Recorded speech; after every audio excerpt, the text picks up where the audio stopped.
자, 이어서 5예배 하나님 앞에 드리도록 하겠습니다. 5예배 말씀은 이제 본과 말라기 2장에 있는 말씀인데, 생각 같아서는 3장을 하고 싶었는데 본과 2장이 있으니까요, 2장에 있는 말씀을 통해서 은혜를 나누도록 하겠습니다. 상박이 본과 마지막 이 본문의 말씀인데, 그래서 본과에 보니까 제목을 이웃과 아내에게 거짓을 행하는 이스라엘 이렇게 됐습니다. 그래서 10절부터 잡아냈던 것 같은데, 앞에 1절부터 9절까지 내용을 알아야 10절에 있는 말씀 이하에 있는 말씀을 이해하기가 훨씬 쉬워요. 그래서 거기서부터 이제 1절부터 9절까지 있는 말씀을 합쳐서 한번 살펴보도록 하겠습니다. 그래서 본문의 말씀은 본과의 순서대로 따르지 않고 3개로 나눌 수가 있을 것 같은데, 1절부터 9절까지는 하나님께서 타락한 제사장을 책망하시는 거예요. 얼마나 타락했는가, 제사장들이 본보는 망각하고 얼마나 타락했는가. 오늘 오전의 말씀하고 일맥상통하는 말씀 같은데, 말 그대로 이 거짓 선지자들이었습니다. 타락한 제사장들. 그리고 10절부터 12절까지는 형제에게 거짓을 행치 말라는 얘기예요. 그래서 그 연장선상에 있는 거고, 마지막으로 13절에서부터 17절까지는 어려서 취한 아내에게 괴사를 행치 말라라고 말씀을 하고 있습니다.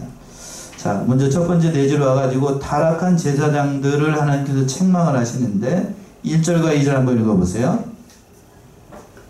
너희 제사장들아, 이제 너희에게 이같이 명령하노라. 만군의 여호와가 이르노라. 너희가 만일 듣지 아니하며 마음에 두지 아니하여 내 이름을 영화롭게 하지 아니하면 내가 너희에게 저주를 내려 너희의 복을 저주하리라.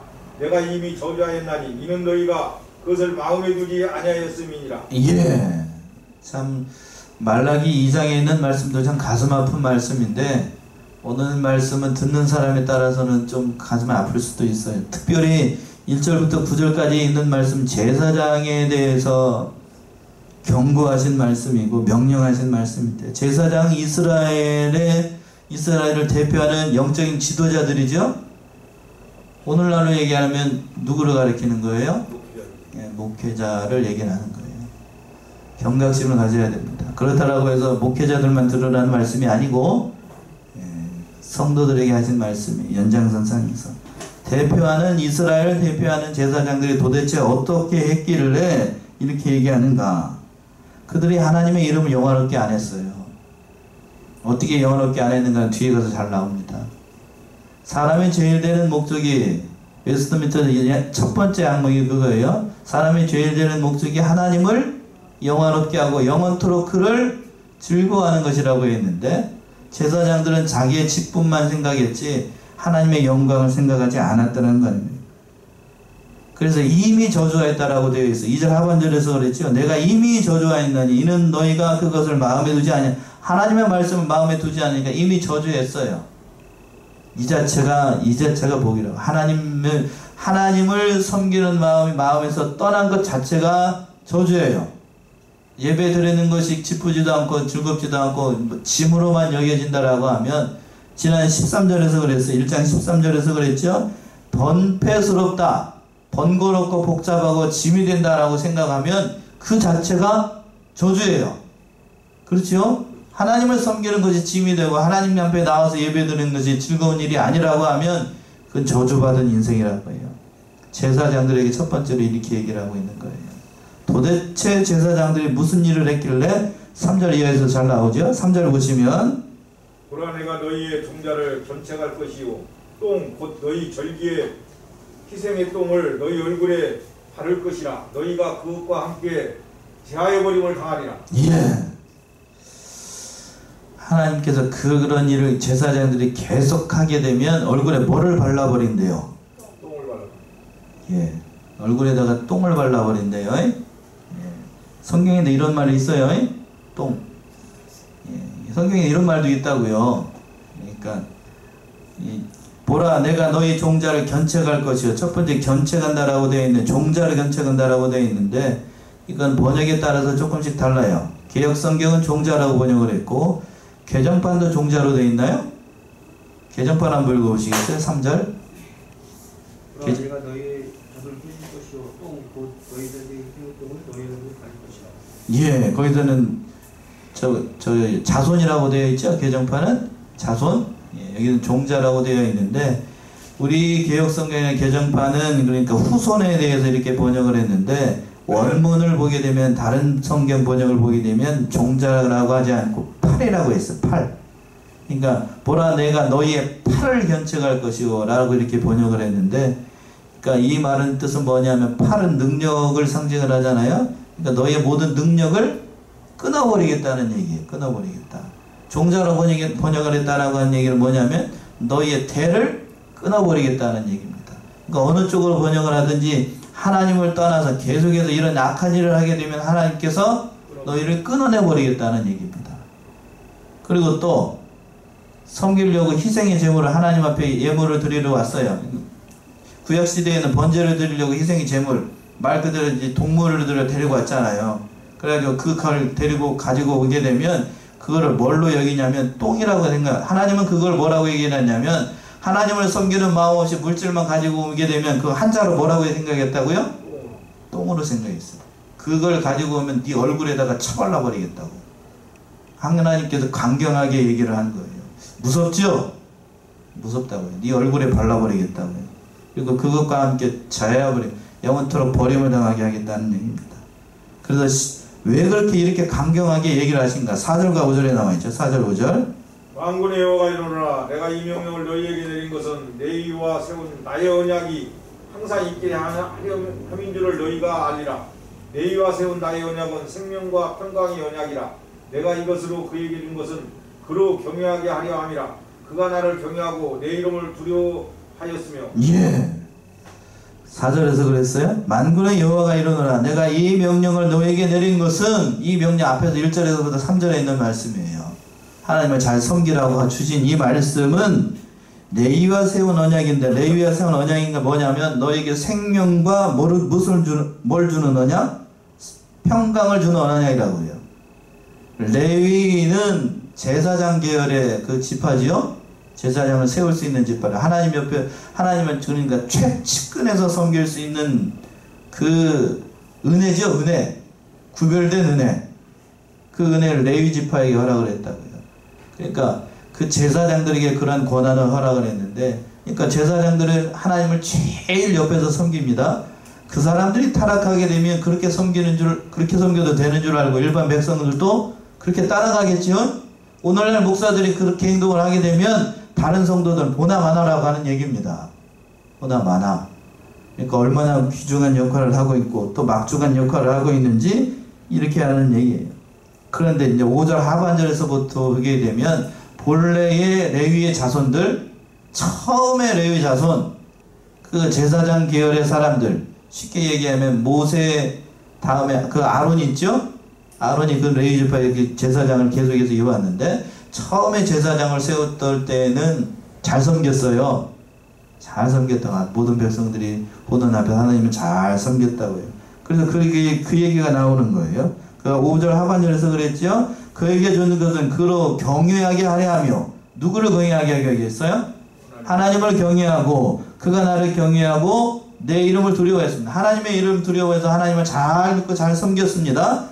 또 6절 보시면 6절 그의 입에는 진리의 법이 있었고 그 입술에는 불의함이 없었으며 그가 화평과 정직한 중에서 나와 동행하며 많은 사람을 돌이켜 죄악에서 떠나게 하였느니라. 예. 처음에 레위 지파 제사장들은 이런 일을 했다고요. 처음에는 잘했습니다. 그에게는 무슨 법이 있었고 진리의 법이 있었고 하나님의 말씀을 선포하는 진리의 법이 있었고 그 입술에는 불의함이 전혀 없었고 또 그가 화평과 정직한 중에서 나와 동행하였고 그래서 많은 사람들을 돌이키고 죄악에서 떠나게 했어요. 그게 제사장 역할이었다고요. 그렇죠? 잘했다고요. 그래서 또 이 7절의 말씀이죠. 7절 보시면 그래도 제사장의 입술은 지식을 지켜야 하겠고 사람들이 그 입에서 율법을 구하게 되어야 할 것이니 제사장은 만군의 여호와의 사자가 되면을. 예.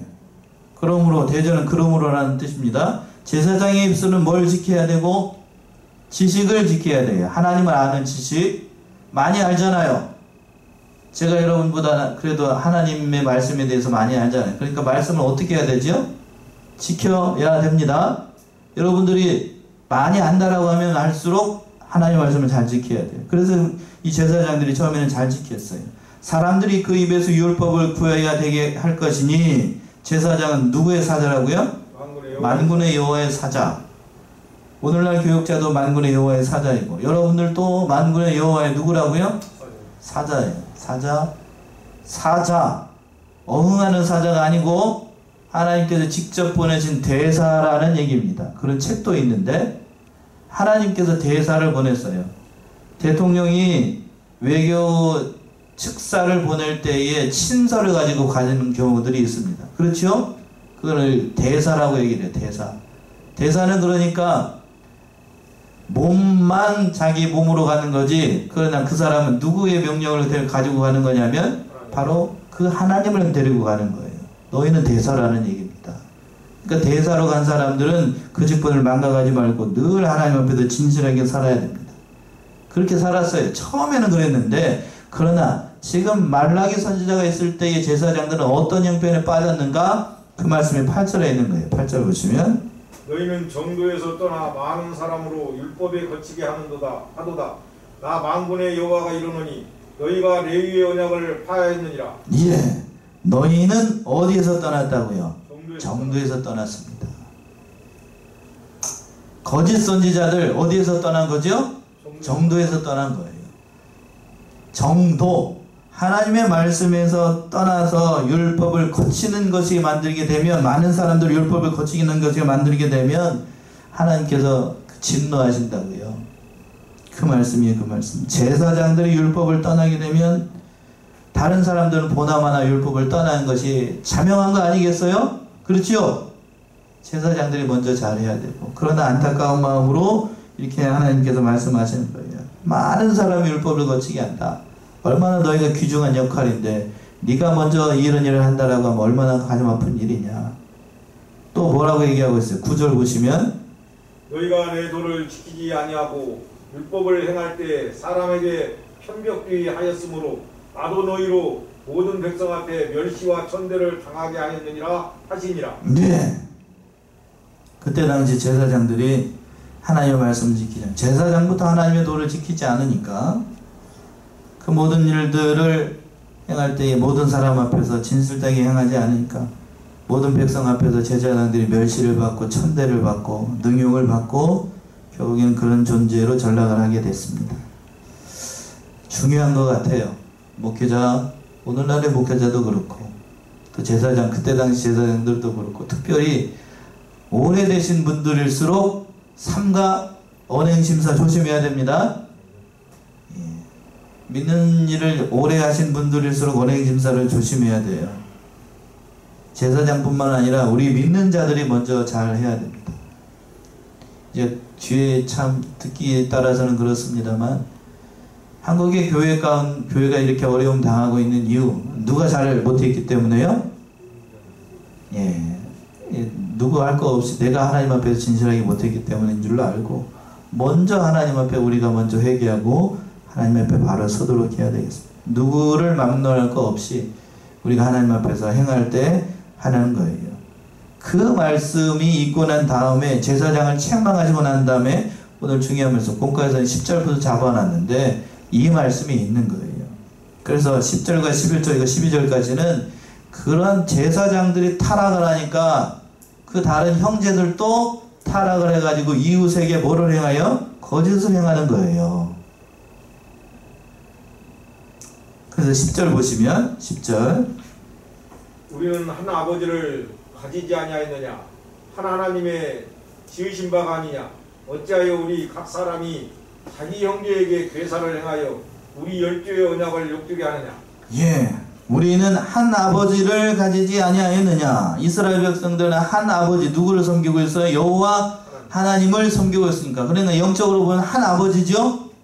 한 아버지를 섬기고 있는 것이 아니냐? 그러니까 우리는 다 형제가 아니냐?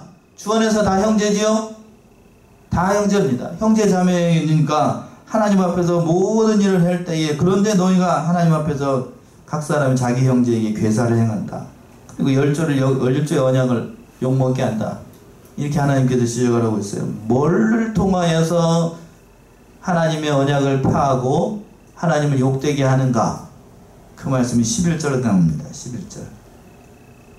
유다는 괴사를 행하였고 이스라엘과 예루살렘 중에서는 가증한 일을 행하였으며 유다는 여호와의 사랑하시는 그 성결을 욕되게 하여 이방신의 딸과 결혼하였으니. 예. 무슨 딸과 결혼했다라고 되어 있어요? 이방신의 딸과 결혼하였으니 라고 되어 있습니다. 문자적으로 따진다라고 하면 이방신의 딸, 우상을 섬겼다는 얘기지요. 영적인 의미로는 그런 거예요. 육신적인 의미로는 이방신을 섬기는 그런 사람을 자기 아내로 맞이한 것을 얘기를 하는 거고, 또 다른 의미로는 우상을 섬기는 것을 얘기를 하는 거예요. 본래의 하나님의 백성 이스라엘 백성들은 누구하고 결혼한 사람들이냐면 여호와 하나님하고 결혼한 사람입니다. 그 결혼한 신부가 남편 하나님이 자기에게 잘못해주는 것 같으니까 눈이 맞아가지고 누구랑 눈이 맞았냐면 이스라엘과 유다가 누구한테 눈이 맞았어요? 바알과 아세라라고 하는 이방 신에게 눈이 맞아가지고 그들을 섬기고 그 하나님 말고 이 우상을 섬기게 되면 복 줄 것 같아요. 그러니까 거기에 섬기는 거예요. 지금 수능이 얼마나 남았나요? 수능이 얼마나 남았어요? 아무튼 요즘 수능이 참 어려워가지고 여러 가지로 어려운 형편이 믿는 사람들 가운데서도 그래요. 믿는 사람들 가운데서 하나님 앞에 기도하고 하나님 앞에 해야 될 것인데 전보로 다니고 대구에 가면 팔공산이라고 하는 산이 있어요. 거기에 가가지고 부처 밑둥아리를 만져싸고 막 그렇게 하기면은 자기 아들 딸들이 좋은 대학 간다고 하는 그런 미신 묻어가지고 거기 가는 사람들이 많대요. 그거는 누구를 섬기는 거예요? 오늘 본문의 말씀에서 이방신의 딸과 결혼하는 거. 이방신의 딸. 우상 섬기는 거. 우상 섬기는 거. 그런 사람들을 어떻게 하는가? 12절이요. 이 일을 행하는 사람에게 속한 자는 깨는 자나 응답하는 자는 물론이요 만군의 여호와께 제사를 드리는 자도 여호와께서 야곱의 장막 가운데서 끊어버리시리라. 예. 이 일을 행하는 사람, 이방신의 딸과 결혼하고 우상을 섬기는 사람은 깨는 자나 응답하는 자나 물론이고 다 하나님의 그 제사를 드리는 것, 여호와의 장막에서 끊어버린다고 했는데 여기서 깨는 자는 뭘 깬다는 얘기일까요? 깨어있는 사람, 즉 능동적으로 이 일을 적극적으로 추진하는 사람. 어머니가 대구 팔공산 가가지고 이 부처 막 섬기고 있어요. 그거를 옆에서 남편이 봤어요. 남편도 교회 집사입니다. 그랬더니 가가지고 이렇게 부처 만지고 있을 때 이 남편이 아무 말 안 하고 있으면 그 사람은 어떤 사람이 되는 거냐면 응답하는 사람이에요. 뭔 말인지 이해가 되셔요? 예. 적극적으로 나눠가지고 막 우상 섬기는 사람이나 그걸 옆에서 아마 잘못된 일인 줄 알면서 묵인하고 있는 사람도 똑같은 사람이라고 하는 거예요. 똑같은 사람. 그런 사람은 야곱의 장막에서 끊어버릴 것이다. 솔로몬이 그랬죠. 다른 사람이 아니라 바로 솔로몬이 그랬어요. 솔로몬이. 이스라엘 왕의 최고의 왕이라고 하는 다윗의 아들로 태어났던 솔로몬이 전무후무한 지혜를 가졌던 그 솔로몬이 이방 여자들을 많은 사람들을 자기의 아내로 삼고 난 다음에 그 우상을 섬기도록 했습니다. 결국에는 그것 때문에 이스라엘을 타락하게 되지요. 열왕기상인가요? 열왕기상 1장을 한번 가봅시다. 열왕기상 1장 왕상 1장 1절에서부터 8절까지 한번 읽어보세요. 자기장이 나이 많아 늙으니 이불을 덮어도 따뜻하지 아니하니라. 그 신복들이 왕께 구하되 우리 주 왕을 위하여 젊은 처녀 하나를 구하여 저로 왕을 모시어 공양하고 왕의 거기가 아닌데 11장인가 잠깐만 열왕기 한가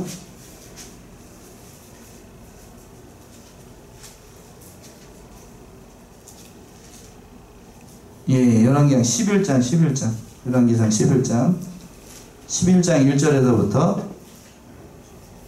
솔로몬 왕이 바울의 딸 위에 이방의 많은 여인을 사랑하였으니 곧 모압과 암몬과 에돔과 시돈과 옛 여인이라. 여호와께서 일찍이 이 여러 국민에게 대하여 이스라엘 자손에게 말씀하시기를 너희는 저희와 서로 통하지 말며 저희도 너희와 서로 통하게 말라. 저희가 정령코 너희의 마음을 돌이켜 저희의 신들을 쫓게 하리라 하셨으나 솔로몬이 저희를 연애하였더라. 왕은 후비가 700인이요 빈장이 300인이라 왕비들이 왕의 마음을 돌이켰더라. 예. 자 보세요. 3절에서 그랬죠. 왕은 후비가 몇 명이고 700명. 700명이고 빈장이 몇 명? 300명. 합치면 1000명. 처첩을 몇 명이나 거느렸어요? 1000명을 거느렸습니다. 하룻밤에 한 명씩 품는다고 해도 1000명을 나누려고 그러면 며칠이 걸려요? 3년 넘게 걸려요. 예. 참. 여기서 보게 되면 1000명을 거느렸다고 하는 것도 참 가슴 아픈 일인데 1000명을 거느리려고 하면 얼마나 많은 재물이 들었겠어요. 그렇지 않겠어요? 왕과 결혼하려고 하면 그 왕후가 왔을 건데 왕후 혼자 오나요? 그런가요? 몸종 따라오고 그를 섬기는 사람들 따라오고 아마 수행 인원만 10명 이상이 올 거라고요. 거기다 그러면 1000명 곱하기 그거를 옆에서 추송드는 사람 곱하기 많이 적게 잡아서 그러면 저기라고 합시다. 5명이라고 합시다. 곱하기 5만 해도 5,000명이고 그를 먹이고 살리고 집 짓고 하려고 그러면 국가 재정이 이 사람들 때문에 참 바닥이 날 거예요. 바닥이 나게. 그쵸? 얼마나 이 솔로몬이 얼마나 해서는 안 될 일들을 한 거예요. 해서는 안 될 일. 2절에서 그랬잖아요. 서로 왕래하지 말라고. 통혼하지 말라고. 그러나 그래서요. 2절 하반절에서 그랬습니다. 왕상 11장 2절 하반절에서 보시면 솔로몬이 저희를 연애하였더라. 사랑했다는 얘기예요. 그러니까 솔로몬은 그렇게 좋은 사람이 아니에요. 성품적으로 그렇게 좋은 사람이 아니라고. 믿음이 좋은 것처럼 얘기를 합니다만 제가 성경을 연구해본 바는 솔로몬은 믿음이 별로예요. 믿음이 별로라고. 그래서 솔로몬이 하나님 앞에 구하는 지혜를 구하는 대목이나 지혜롭게 해줘야 되는 대목들을 설교를 잘 안 하는 편이죠. 솔로몬의 그런 이런 형편들을 다 아니까. 어떤 의미에서 보게 되면 솔로몬은 과격하게 표현을 하게 되면 하나님을 어떻게 하는 사람이냐면 이용한 사람. 아버지 후광으로 저걸 해서 왕으로 세워가지고 하나님의 이름을 이용한 사람이 누구? 솔로몬이에요.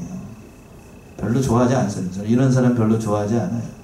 전무후무한 지혜를 가졌으면 뭐요?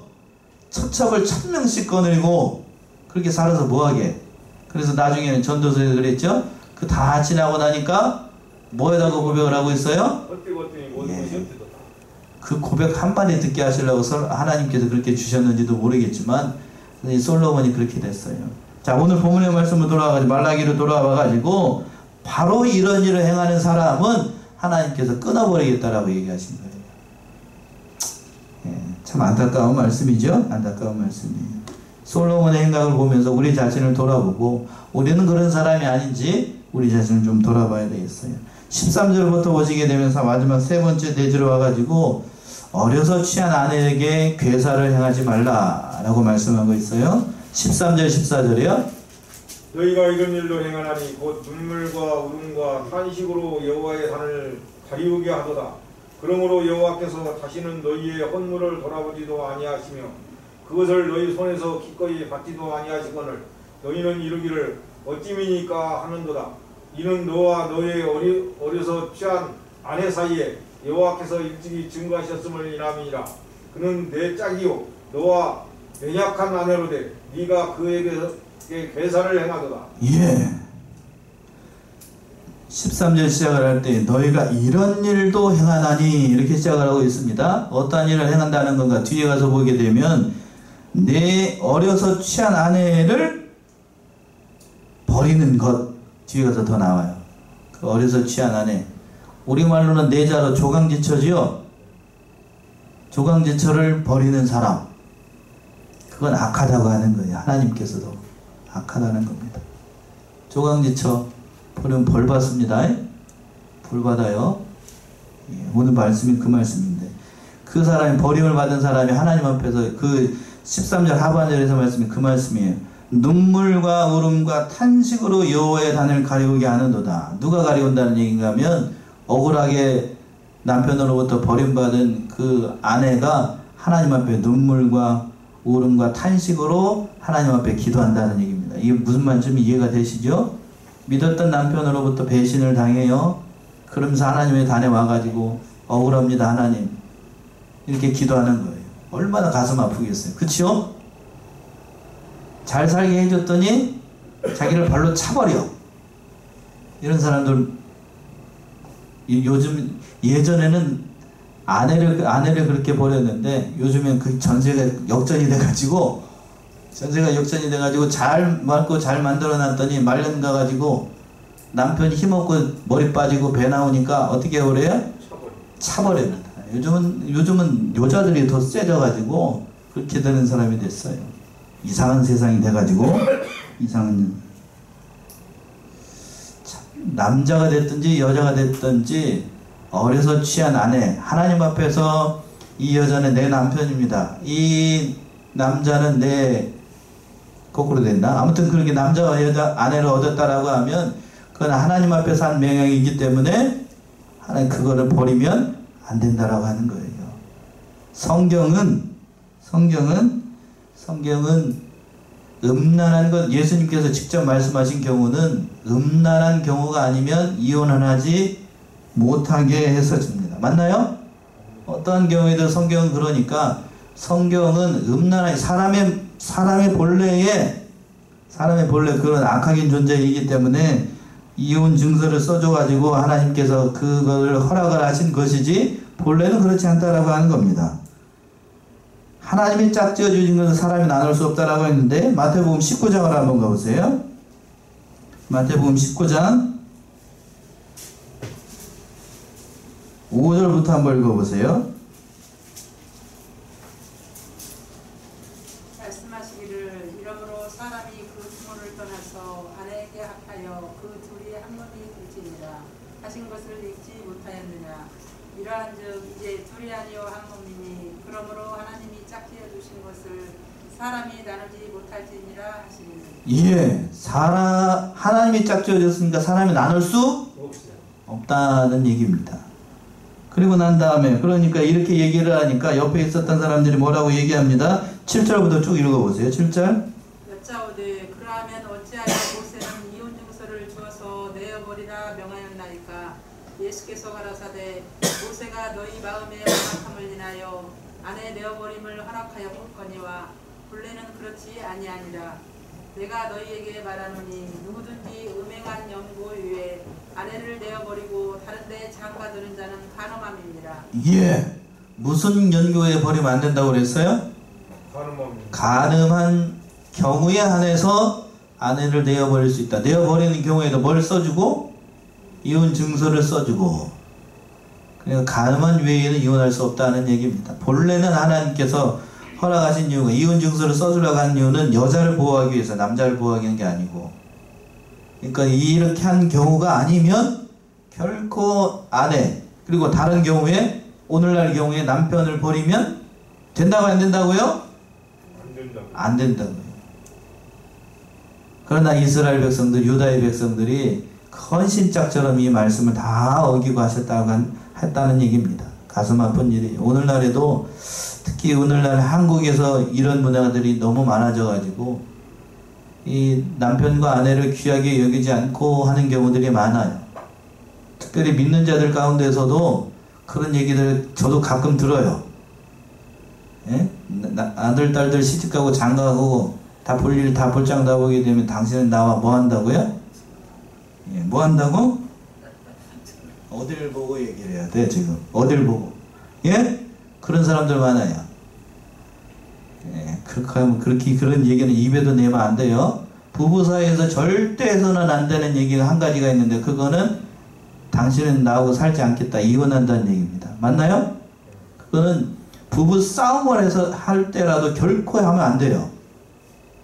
그런 얘기를 하는 게 아니라, 함부로 하는 게 아니라고. 아무리 화가 나고, 아무리 아무리 그냥 머리끝까지 세상 말로 이게 뚜껑이 열린다고 해도 그런 말을 하는 게 아니에요. 그건 영원히 남아요. 상처로 남는다고, 상처로.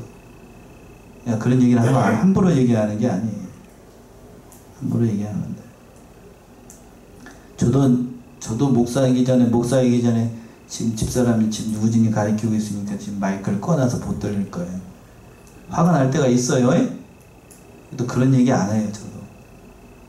아무리 어렵고 힘들더라도 그런 얘기를 함부로 하는 게 아닙니다. 상처가 돼요, 서로에게. 맞나요? 그런 얘기 하면 함부로 하면 안 돼요. 그 이유를 15절과 16절에서 보시게 되면 하나님께서 그 이유를 설명하셨어요. 15, 16. 여호와는 영이 유하실지라도 오직 하나를 짓지 아니하셨느냐? 어찌하여 하나만 지으셨느냐? 이는 경건한 자손을 얻고자 하심이라.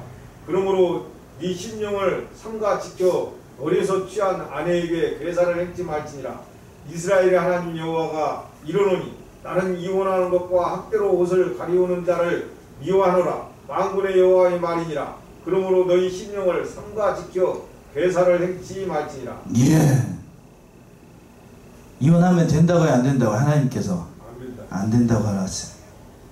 어렵게 얘기하지 말고 그 얘기고, 그 하나님께서 여기서 그랬어요. 15절 시작을 할 때에 여호와는 영이 어떠할지라도 유효하실지라도. 개정판 한번 번역 읽어보세요. 개정판은 다르게 번역했을 거예요. 15절. 너희는 영이 충만하였으나 오직 하나를 만들지 아니하셨느니라. 예, 여호와는 영이 어떠할지라도. 개정판은 아마 충만이라고 되어 있을 거예요. 유효하다는 말을 대표적으로 이 말씀이 성경 가운데 난해절 가운데 한 구절인데, 자 보세요. 유효하다는 말이 다른 말로는 충만하다, 다른 말로는 만능이다라는 얘기예요. 그래서 그 얘기를 버리겠다라고 하면 여호와는 영이 충만하실지라도, 여호와는 영이 만능이실지라도. 그런데 만능이신 하나님과 충만하신 하나님이 하나만 만들었어요. 뭘 하나만 만들었다는 얘기일까요? 앞에서 이미 얘기했죠? 부부를 하나로만 만들었어요. 부부를. 왜? 한 남자와 한 여자를 만나기 위해서 결혼이라는 제도, 가정이라는 제도를 하나님께서 만드셨어요. 하나님이 만약에 처첩을 1000명씩, 솔로몬처럼 1000명을 거느리는 것이 맞는 것이라고 하면, 아담을 만들 때 갈비뼈 많잖아요. 갈비뼈 많으니까 한 10개 뽑아가지고 10명 만들지, 여자를. 예? 그렇게 만들지 않고 갈비뼈 몇 개를 뽑아가지고 하나를 뽑아가지고 하와 하나를 만들었어요. 그러면 한 남자가 한 여자를 만나서 결혼하는 것이 성경적이라는 얘기입니다. 맞나요? 그래. 첫 4명씩 거느리고 이스라엘, 다른 아람에서 합법적으로, 거기는 그 이슬람은 합법적으로 몇 명을 아내를 거느릴 수 있냐면, 제가 몇 개 배우고 있어요? 4개 이렇게 하고 있어요. 그들은 4명까지 거느리는 것이 합법적이에요. 그러나 성경적으로 봤을 때에는 그렇지 않다라고 하는 얘기입니다. 그러면서 말하기를 15절 하반절에서 그랬어요. 어찌하여 하나만 지으셨느냐? 왜 하나만 만들었대요? 그 이유가 무슨 자손을 얻기 위해서? 경건한 자손을 얻도록 하기 위해서. 하나님께서 아담과 하와에게 한 남자와 한 여자를 허락하신 것은 경건한 자손을 얻도록 하기 위한 거고, 또 세상에 많은 민족이 있어요. 많은 민족이 있죠. 그 중에서 수많은 민족들 가운데에 누구만 선택을 하셨죠? 하나님께서 이스라엘만 선택을 하셨어요. 다 선택하지 왜 이스라엘만 선택을 하죠? 하나님의 능력이 없어서? 아니요. 결코 그렇지 않다고요. 그 사람을 통해서 수많은 민족을 선택을 할 수 있고, 수많은 여자를 만들 수 있고, 수많은 남자를 만들 수 있지만, 하나님은 그렇게 하시지 않았어요. 능력이 있어도. 왜? 그것이 하나님의 진리에 맞지 않기 때문에. 경건한 자손을 얻기 위해서. 그러니까 네가 어려서 얻은 아내, 네가 어려서 얻은 남편, 그 사람을 귀한 줄로 알고 잘 믿고 잘 섬기라는 말씀이 16절 하반절에서 있는 거예요. 내 심령을 삼가 지켜 어려서 취한 아내에게 괴사를 행치 말라 하는 말씀이 이 말씀인 거예요. 그러니까 옆에 있는 아내, 다시 한번 우리 봅시다. 그만 졸고 옆에 있는 사람들 한번 봅시다. 옆에 있는 남편이 있다고 생각하고 남편 한번 바라보고 집에 있으면 집에 있는 한번 생각하고 또 옆에 있으면 아내 한번 보고 그 사람이 가장 귀한 사람이에요. 아멘이신가요? 아멘. 한 분만 아멘 하시네. 예. 절대 이외라도 그런 얘기 하면 안 돼요. 아셨지요? 저도 마찬가지고 귀하게 여겨야 됩니다. 베드로 사도가 그랬죠? 생명의 유업을 받을 자로 알아. 어떻게 알아요? 여기라고요? 귀하게 여기라. 좀 귀하게 여겨야 됩니다. 아내 귀하게 여기고 남편을 귀하게 여기고 사라가 아브라함을 뭐라고 칭했다고 그랬어요? 종님이시여? 주님이시여? 라고 불렀다고 그랬죠? 누구를? 남편을? 아브라함 남편을 무슨 님이라고 불렀다고요? 주님이라고 주여라고 불렀던 것처럼 이렇게 해야 돼요. 서로가 서로를 그렇게 귀하게 여겨야 된다고요. 참으로 귀한 일입니다. 그러면서 하반절에 16절 하반절에서 그랬어요. 이스라엘 하나님 여호와가 이르노니 나는 뭐하고 뭐를 미워한다라고 되어 있냐면 이혼하는 것과 학대로 옷을 가려우게 하는 자. 학대로 옷을 가려운다라고 하는 것은 남편을 학대하거나 아내를 학대하는 것 하나님이 결코 이것을 용납하시지 않는다는 얘기입니다. 그랬겠지요? 예전에는 그랬어요. 남자가 힘이 세니까 아내를 폭력으로 막 때리고 그런 거 하나님이 미워하십니다. 요즘에는 전세가 역전이 돼가지고 여자들이 남편을 어떻게 해요? 두들겨 패요. 그걸 미워한다고요. 하나님 정확하게 얘기를 하고 계십니다. 그러니까 정확하게 얘기하죠. 미워한다. 만군의 여호와가 말이니라. 그러므로 너희 심령을 삼가지켜 뭐를 행치 말래요? 괴사를 행치 말라. 이런 일이 괴이한 일이라는 얘기죠. 이런 일 하지 말라는 얘기예요. 그러면서 마지막으로 17절 너희가 말로 여호와를 괴로우시게 하고도 이르기를 우리가 어떻게 여호와를 괴로우시게 하였나 하는도다. 이는 너희가 말하기를 모든 행악하는 자는 여호와의 눈에 선이 보이며 그에게 기쁨이 된다 하며 또 말하기를 공의의 하나님이 어디 계시냐 함이니라. 예. 그러면서 그들의 입으로는 살아가지고 이 말씀이 좀 아멘이 안 나오는 말씀인데 그 하반절에서 그랬어요. 말하기를 공의의 하나님이 어디 계시냐 함이니라. 이건 좋은 말이 아니죠? 예. 하나님이 어디 있냐는 얘기예요. 그러나 하나님 죽었다는 의미도 담겨있고 하나님을 괴롭게 하지 말라는 얘기입니다. 우리 사랑하는 성도들이 이 말씀을 따라서 참 우리 자신을 좀 돌아보고 하나님 앞에서 진실하게 행하고 남편과 아내를 오늘 말씀에서 보게 되면 귀하게 여겨야 돼요. 괴사를 행하면 안 됩니다. 늘 귀하게 여기고 그 믿음의 길을 이뤄나가시는 저와 여러분들이 다 되시기 바랍니다. 기도하겠습니다.